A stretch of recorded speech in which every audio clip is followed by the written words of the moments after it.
illan kisassa. Näin mennään. Laitetaan Robinson taustalle soimaan. Tiina Karppinen meidän käyttö, Toni Kokkonen on naapuri. Eli tossa vaan niin Siiri Vänttinen vauhdissa kaikki riemen kuttuilla. Täytyy sanoa, että Toni Kokkonen taitaa olla ykkönen tässä. Kolmonen on kyllä selvä ykkönen. Tanja Mäinki, mutta sisään tullaan kova. Niina Karppinen kakkonen. Meidän käyttö kolmas. Öivinkeri tossa vaan niin vaikoilla naapuri.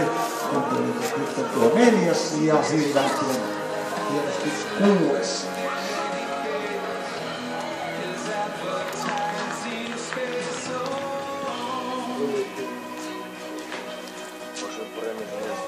Joo, hienon näköistä juoksua näitä junioritytöiltä ja tässä oli taas muutama sellainen aivan uusi kasvu. Minulle Siiri Vänttistä näissä piireissä on juuri nähnyt. Hienoa, että aina vaan tulee uusia lahjakkaita junioreita.